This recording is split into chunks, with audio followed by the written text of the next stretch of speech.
हेमंत जी, आपके सहयोगी जो भी दल है, घटक दल है, कांग्रेस और आरजेडी, आपने मैनिफेस्टो जारी किया, क्या उनसे सलाह मशवरा भी किया गया, क्योंकि आप सबसे बड़े दल हैं?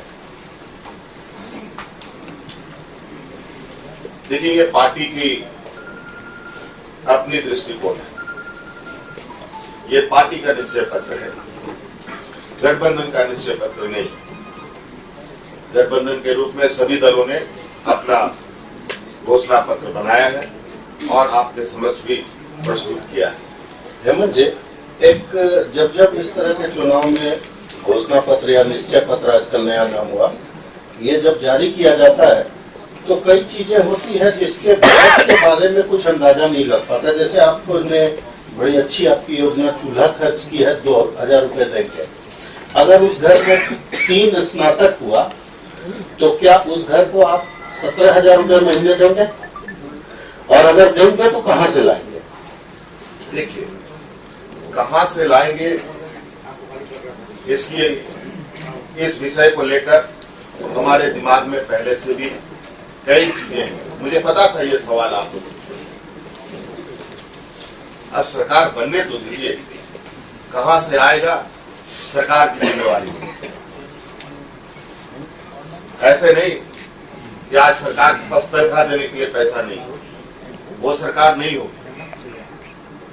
आज गृह मंत्री जी कहते हैं 5 लाख करोड़ राज्य सरकार को दिए। कहाँ गए वो पैसा? आज पारा शिक्षकों को क्यों नहीं मिल रहा पैसा? आंगनबाड़ी सेविका सहायिका को क्यों नहीं मिल रहा? लोग भूख से क्यों मर रहे हैं इतने पैसे होने के बावजूद? आज सरकार के पास कई माध्यम है जिसके माध्यम से सरकार धन संग्रहण का भी काम कर सकती है और जनहित के कार्यों को भी आगे बढ़ा सकती है। सर, ये आ रहे हैं, हम लोगों के लिए तो आइडल है सर। जेएमएम के ऊपर हमेशा से एक टैग लगा है कि ये आदिवासी के लिए पार्टी जानी जाती है, और चूंकि पूरे मैनिफेस्टो में आपने एक जगह पॉइंट लिखा है सवर्ण, तो क्या ये टैग जेएमएम के नाम के आगे से इस इलेक्शन में बढ़ते हुए देखेंगे? आगे आप देखेंगे, इसमें बहुत सारी चीजें आपने हमारे चुनाव प्रचार प्रसार के दौरान कई भाषणों को अगर आपने गंभीरता से सुना होगा तो हमने कई ऐसी चीजें जो इस राज्य के सभी वर्गों के लिए, चाहे वो हिंदू हो, मुस्लिम हो, सिख हो, ईसाई हो, अगड़ी हो, पिछड़ी हो, सवर्ण हो, कोई भी हो, सबके लिए उसको हम लोग निर्धारित करने जा रहे हैं, जिसमें कोई जाति धर्म उसका कोई ये नहीं रहेगा, आधार नहीं रहेगा। हेमंत जी, आज संविधान दिवस है, संविधान दिवस है। झारखंड में संवैधानिक अधिकार जो जिस तरह की परिस्थितियां आप पिछले दिनों देखे हैं, क्या लगता है इस पर आप क्या राय है? संविधान का अनुपालन कितना इस देश में, इस राज्य में किया जाए?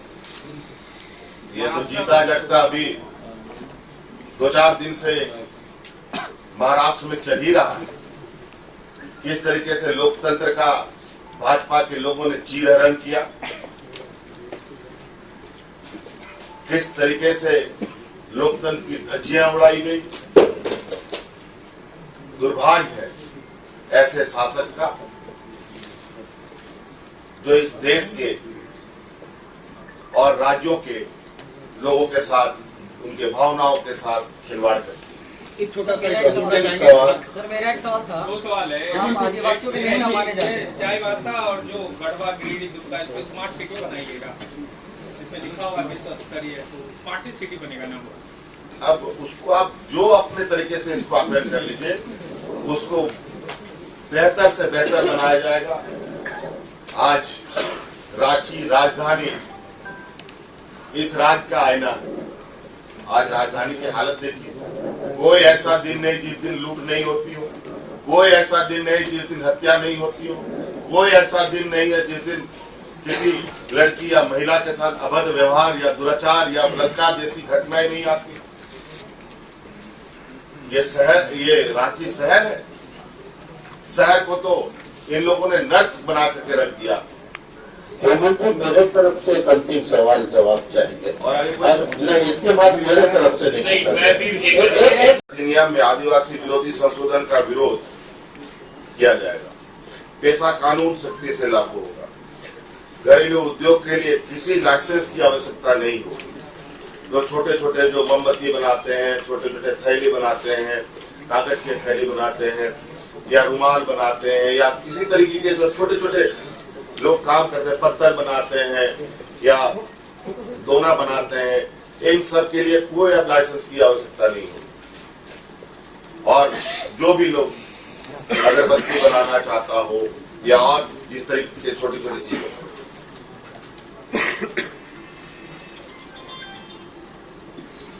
केंद्रीय कर्मियों की तरह राज्य कर्मियों के लिए पुरानी पेंशन व्यवस्था एवं राज्य स्वास्थ्य बीमा योजना चलाई जाएगी। पुरानी पेंशन के तहत अब जो सरकारी कर्मचारी है उनको पुराने पेंशन व्यवस्था दी जाएगी। पलामू, चाईबासा, गढ़वा, गिरिडीह, दुमका, साहिबगंज एवं देवघर को 25,000 करोड़ रुपए की लागत विश्व स्तरीय शहर के रूप में विकसित किया जाएगा। शहरी गरीबों के लिए मुफ्त पानी का कनेक्शन दिया जाएगा। बरसों बरस से गैर मौजूदा जमीन पर बसे रैयतों की भूमि जिसकी रजिस्ट्री और रसीद कटने पर रोक लगा दी गई है, उसे अविलंब शुरू किया जाएगा एवं जाति आवासीय प्रमाण पत्र निर्गत करने में आ रही अड़चनों को अविलंब दूर किया जाएगा। ऐसे कई बिंदु हैं जो आपको हमारे इस निश्चय पत्र में, हो सकता है कुछ चीजें छूट गई हो, वो आपको इससे मिल जाएगा। मैं कुछ सारांश आपके समक्ष मैंने रखा है और पूरे जिम्मेदारी के साथ मैं इस निश्चय पत्र का समर्थन करते हुए आने वाली समय में राज्य को एक बेहतर दिशा देने की हम लोगों ने संकल्प लिया है। आज जो राज्य में हालात है, राज्य के सभी वर्गों में, चाहे वो व्यापारी वर्ग हो, चाहे महिला वर्ग हो, यहाँ प्रेस क्लब के सभागार में झारखंड मुक्ति मोर्चा के द्वारा विगत हो रहे इस राज्य में 2019 के विधानसभा चुनाव में हर साल की तरह इस बार भी हम लोगों ने अपनी एक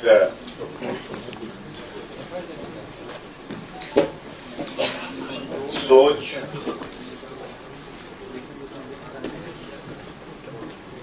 एक निश्चय पत्र के माध्यम से राज्य के समक्ष प्रस्तुत करने का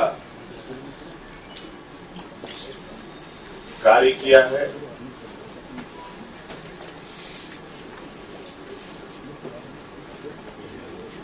आज विधिवत रूप से पार्टी सुप्रीमो आदरणीय गुरुजी के कर्मों द्वारा इस किताब को आपके समक्ष प्रस्तुत किया गया है। इस किताब में वैसे तो ये किताब, ये निश्चय पत्र 19 पन्नों का है और 19 पन्नों के अंदर कि ये निचोड़ मैं आपके समक्ष रखना चाह रहा हूं, वो इस प्रकार। झारखंड मुक्ति मोर्चा बदलो सरकार पाओ अधिकार के आह्वान के साथ विधानसभा चुनाव में जा रही है। झारखंड मुक्ति मोर्चा मानती है कि झारखंडियों को राज्य बने 19 वर्ष बाद भी अपने अधिकार नहीं मिले। हमने नए झारखंड के इस दस्तावेज में झारखंड के विभिन्न वर्गों, समुदायों एवं धर्मों के लोगों के वो अधिकार जो उन्हें नहीं मिले, उन्हें वंचित रखा गया, उसकी रूपरेखा अपने इस दस्तावेज में प्रस्तुत करते हुए उसे पूरा करने का वचन देते हैं। हमारी सरकार की सर्वोच्च प्राथमिकताओं में सबों को रोजगार, महिलाओं को अधिकार एवं झारखंडियों को व्यवस्था में उचित हिस्सेदारी देना शामिल है। व्यापक सुधार एवं परिवर्तन भी हमारी प्राथमिकता में शामिल है। हमारे इस दस्तावेज के महत्वपूर्ण बिंदु निम्नलिखित हैं। पहले की जैसे आपको मालूम है कि इस राज्य में एक राजधानी और एक उपराजधानी है। हमारे दल ने यह निर्णय लिया है कि इस राज्य में, क्योंकि राज्य की भौगोलिक, राज्य की सामाजिक व्यवस्था को देखते हुए राज्य के अंदर तीन और उप राजधानी होनी चाहिए, जिसको लेकर हम लोगों ने ये निर्णय लिया है कि राज्य के अंदर एक नहीं कुल 4 उप राजधानी होंगे। झारखंड के नौकरियों में स्थानीय लोगों को 50% की आरक्षण, 75% की आरक्षण, 25 करोड़ तक की सरकारी निविदाएं सिर्फ 75%, 25 करोड़ तक की सरकारी निविदाएं सिर्फ स्थानीय लोगों को, स्थानीयता एवं नियोजन नीति को बदलकर झारखंडियों के हित के अनुसार बनाना, किसानों का कर्ज माफी, खेतीहर मजदूरों को स्वरोजगार के लिए 15,000 रुपए का अनुदान, महिलाओं को सरकारी नौकरी में 50% का जो आरक्षण हमारा 2014 के कार्यकाल का था, उसे पुनः लागू करना, भूमि अधिकार कानून बनाना, सरकार बनने के 2 साल के अंदर 5 लाख झारखंडी युवकों को सरकारी नौकरी जब तक ना मिले, बेरोजगारी भत्ता भी हम लोगों ने देने का निर्णय किया है। 5 वर्षों तक उपयोग में नहीं लाए गए अधिग्रहित भूमि को रैयतों को वापस की जाएगी। आंगनबाड़ी सेविका, सहायिका एवं पारा शिक्षकों के लिए सेवा शर्त एवं वेतनमान का निर्धारण किया जाएगा। प्राथमिक से पीएचडी तक लड़कियों की पढ़ाई मुफ्त होगी। पिछड़े वर्गों को सरकारी नौकरियों में 27% का आरक्षण दिया जाएगा। ग्रामीण क्षेत्रों में महिला बैंक की स्थापना की जाएगी। किसानों के गरीब स्वर्ण छात्रों को मुफ्त शिक्षा एवं छात्रवृत्ति दिया जाएगा। सभी शहीद के जन्म स्थल पर पर्यटन स्थल के रूप में विकास किया जाएगा। 3 साल तक के बच्चे वाली महिलाओं को न्यूनतम मजदूरी पुरुष के न्यूनतम मजदूरी से 15% अधिक दिया जाएगा। गरीबी रेखा के नीचे रहने वाली महिलाओं को 2,000 रुपया प्रति माह चूल्हा खर्च दिया जाएगा। झारखंड आंदोलनकारियों के लिए पेंशन योजना तथा शहीदों के आश्रित के लिए विशेष कल्याण योजनाएं चलाई जाएगी। शहीद के परिवार के एक सदस्य को सरकारी नौकरी में सीधी भर्ती के लिए कानून बनाया जाएगा। स्वामीनाथन कमेटी की अनुशंसा के अनुसार न्यूनतम समर्थन मूल्य का निर्धारण, धान खरीद मूल्य लगभग 2,300 से 2,700 प्रति क्विंटल किया जाएगा। प्रखंड से लेकर शहर तक कोल्ड स्टोरेज की श्रृंखला की स्थापना की जाएगी। 100 यूनिट तक की बिजली मुफ्त दी जाएगी। हर गरीब परिवार को 7,200 रुपए 72,000 रुपए प्रति साल उसके घरों तक पहुंचे, ये सुनिश्चित की जाएगी। गरीब परिवार को 3 कमरे की सुविधा युक्त आवास निर्माण हेतु 3 लाख कमरे दिए जाएंगे, 3 लाख रुपए दिए जाएंगे। वृद्धा पेंशन 2500 रुपए किए जाएंगे प्रति माह। 10 रुपए की धोती साड़ी जो 2014 की हमारी निर्णय है उसे पुनः लागू किया जाएगा। जन वितरण दुकानों से गरीबों को चाय पत्ती, सरसों तेल, सब्जियां, साबुन आदि दाल की बिक्री हो, ये भी सुनिश्चित करेगी। जलाशय विकास निगम का गठन किया जाएगा। भूमि सुधार आयोग का गठन किया जाएगा। प्रशासनिक सुधार आयोग का गठन किया जाएगा। हर प्रखंड मुख्यालय में कंप्यूटर प्रशिक्षण केंद्र खोला जाएगा। कैंसर, किडनी, लीवर की गंभीर बीमारी के लिए इलाज का संपूर्ण खर्च सरकार उठाएगी। ग्रामीण क्षेत्र के युवक युवतियों को प्रतियोगिता परीक्षा के प्राप्तांक में 10% का बोनस दिया जाएगा। चलंत सरकारी कार्यालय का गठन किया जाएगा ताकि जिस तरीके से आज प्रखंड कार्यालय से लेकर जिला मुख्यालय तक में विभिन्न प्रकार के जो सर्टिफिकेट बनाए जाते हैं, प्रमाण पत्र बनाए जाते हैं और उनमें बड़े पैमाने पे घूसखोरी होती है, वो रोका जा सके। अब लोगों को कार्यालय जाने की जरूरत नहीं, बल्कि घर घर में जाकर के लोग, पदाधिकारी लोगों को उनकी आवश्यकता अनुसार जिस चीज की आवश्यकता है उसकी सर्टिफिकेट का दरखास्त लेके उनको घर तक पहुंचाने का काम करेंगे। अल्पसंख्यक कल्याण बोर्ड का गठन किया जाएगा। स्थानीय अल्पसंख्यकों के लिए सच्चर कमेटी की अनुशंसा को लागू किया जाएगा। प्राकृतिक आपदा से फसल बर्बाद होने पर किसानों को 13,500 रुपए प्रति एकड़ का मुआवजा दिया जाएगी। वही जितने वादे किए गए हैं ये जेएमएम की सरकार में आने पे पूरे होंगे या महागठबंधन की सरकार में आने पे पूरे होंगे? अब जब गठबंधन में है तो सरकार स्वाभाविक रूप से गठबंधन की सरकार बनेगी और गठबंधन की सरकार के माध्यम से चीजें आगे बढ़ेंगी। नीति को बदलकर झारखंड के केसों के अनुसार किया जाएगा, तो ये आप बताइए कि आखिर ये नीति क्या होगी? मुझे ये जो स्थानीय एवं नियोजन नीति को बदलकर झारखंडियों के हितों के अनुसार बनाने की आपने बात कही है, इसका आधार क्या होगा? मैंने स्पष्ट यहाँ नहीं हो रहा। 1932 का प्रतियान आधार होगा या क्या आधार होगा? ये तो बात सच है कि मौजूदा स्थानीय नीति झारखंडी विरोधी और इसे कहां तक बदलने की आवश्यकता है वहां तक बदलेंगे। मतलब 1932 का प्रतियान आधार रहेगा या वो इस राज्य के लोगों की जनभावनाओं के साथ और उनके भावनाओं को देखकर स्थानीय नीति निर्धारित है